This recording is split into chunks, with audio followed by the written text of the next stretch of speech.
Hello guys, कैसे हैं आप लोग। प्रीलिम्स को बच गए हैं अब 17 दिन, तो आपकी प्रिपरेशन अच्छी चल रही होगी।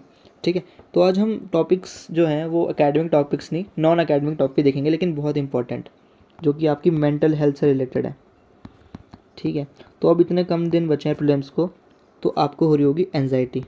ठीक है, किस बात की एनजाइटी? कि भाई पेपर कैसा आएगा, पेपर ईजी आएगा, डिफ़िकल्ट आएगा या मॉडरेट आएगा।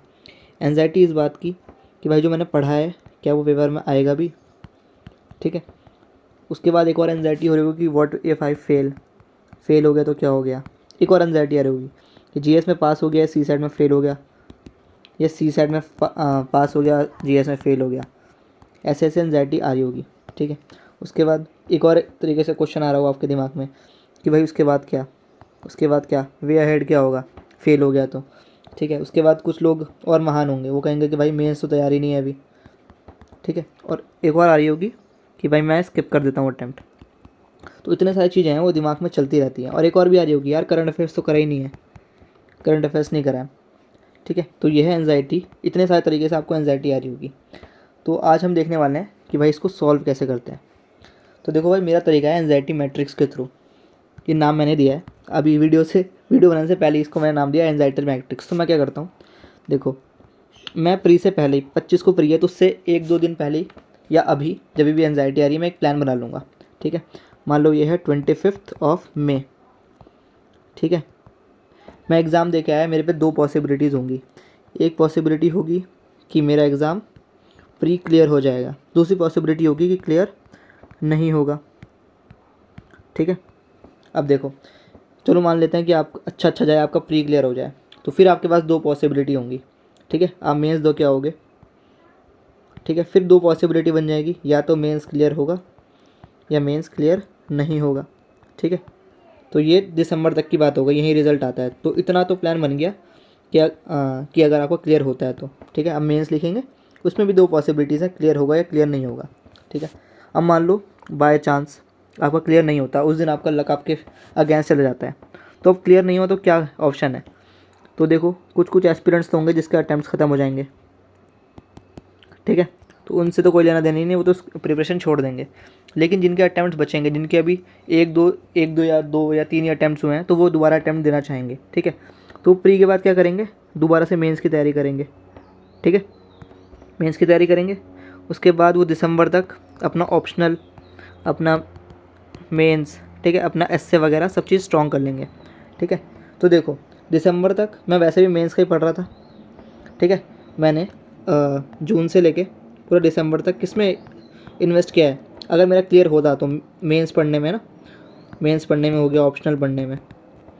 और अगर मेरा क्लियर नहीं होता तभी भी मैं मेंस पढ़ रहा हूँ, ऑप्शनल पढ़ रहा हूँ, तो क्या ही फ़र्क है। ठीक है, इतना ज़्यादा कुछ फ़र्क नहीं पड़ता, आपको करना सेम ही चीज़ है, चाहे आप पास हो चाहे आप फेल हो जाओ। ठीक है, तो क्लियर हो क्लियर ना हो, आपको करना सेम ही चीज़ है, तो किस बात की एनजाइटी। ठीक है, अगर करना ही सेम चीज़ है तो किस बात की एनजाइटी। ठीक है, देखो, अब आपको डर लग रहा होगा, व्हाट इफ़ आई फेल। ठीक है, तो भाई इसके लिए मेरा सबसे बेस्ट तरीका है, जो मैं वो करता हूँ यूज़, उसको कहता हूँ, मैं एक्सट्रीम पे चले जाता हूँ एकदम। ठीक है, एक्सट्रीम पे चले जाता हूँ, इसका मतलब क्या होगा कि भाई मैंने जितने अटैम्प्ट्स दिए हैं उसमें से मेरे में एक में भी सिलेक्शन नहीं होगा। ठीक है, सिलेक्शन नहीं होगा। फिर मैं सोचता हूँ क्या ही हो जाएगा अगर सिलेक्शन नहीं हुआ, मैं खाना छोड़ दूँगा, नहीं छोड़ूंगा। ठीक है, क्या मेरे को ऑक्सीजन नहीं आएगी, ऐसा भी कुछ नहीं होगा। ठीक है, मैं दूसरे वेज ढूंढ लूँगा, है ना, कमाने के या सर्व करने को नेशन को। और भी तरीके हैं, ज़रूरी थोड़ा ना सिविल सर्वेंट बन के सब कुछ होता है। तो फेलियर जो है वो आपको बस सीएससी में मिल रहा है ना, दूसरी वॉक ऑफ लाइफ में थोड़ा मिल रहा है। ठीक है, तो अगर नहीं भी हुआ तो कुछ और कर लेंगे। ठीक है, तो डरना नहीं है भाई प्री से, एनजाइटी सबको होती है। अब देखो इसके तरीके, जीएस में फ़ेल हो गया, सी सेट में फेल, मतलब सी सेट में पास हो गया, जीएस में फ़ेल हो गया, तो अगली बार क्या करूँगा, मैं जीएस पढ़ के जाऊँगा, अच्छे से पढ़ के जाऊँगा। मान लो जीएस में पास हो गया, सी सेट में फ़ेल हो गया, तो अगली बार मैं क्या करूँगा, सी सेट अच्छे से पढ़ के जाऊँगा। स्किप करने वाले बहुत होंगे, तो भाई स्किप करना नहीं होता, 6 अटैम्प्ट बहुत होते हैं। ठीक है, तो स्किप ना करें। व्हाट इफ आई फेल मैंने बता दिया, ज़्यादा से ज़्यादा क्या ही हो जाएगा। उसके बाद हाँ, फीलिंग आ रही होगी कि भाई पढ़ा नहीं है, तो भाई पढ़ते सब है। ठीक है, बस ये है कि उस दिन जाके हिट हो रहा है क्वेश्चन कि नहीं हो रहा है। ठीक है, मेंस रेडी नहीं है तो भाई बहुत टाइम होता है प्री के बाद, मेंस रेडी हो जाओगे आराम से। ठीक है, पेपर ईजी आएगा, डिफ़िकल्ट आएगा या मॉडरेट आएगा, तो ये हमारे हाथ में नहीं है। जो हमारे हाथ में नहीं है उसकी टेंशन क्या ही लेनी है। ठीक है, करंट अफेयर्स तो भाई देखो 100 क्वेश्चन में से सिर्फ 10 से 12 क्वेश्चन ही आते हैं करंट अफेयर्स के, तो उसकी टेंशन नहीं लेनी है, आप उन्हें स्किप करके भी प्री क्लियर कर सकते हो। ठीक है, तो ये हो गई एनजाइटी, ये हो गई उसकी एनजाइटी कंट्रोल मैट्रिक्स। ठीक है, आप सोच लो कि आप अभी प्लान बना लो एक, ठीक है, कि 25 को या तो मेरा पास होगा या नहीं होगा। पास हो गया तो ठीक है, पास नहीं हुआ तो मैं अपना प्लान भी देख सकता हूँ। ठीक है, या दोबारा से मेंस की तैयारी कर सकता हूँ, या आप देख लीजिए अपने हिसाब से। ठीक है, कि आपके फाइनेंसिस कैसे हैं, ठीक है, घर वाले सपोर्ट कर रहे हैं नहीं कर रहे हैं, या अपनी मैट्रिक्स खुद बनाइए।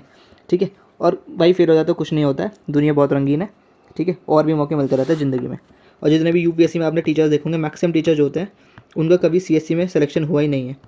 ठीक है, से कभी नहीं हुआ, इसीलिए तो टीचिंग कर रहे हैं। ठीक है, कुछ कुछ को छोड़ के, तो जब सिलेक्शन नहीं हुआ है टीचर बन गए, तो देखो कितना अच्छा अच्छा काम कर रहे हैं वो फील्ड में। ठीक है, तो डरिए नहीं, हो जाएगा क्लियर। मिलते हैं नेक्स्ट वीडियो में, टाटा बाय बाय।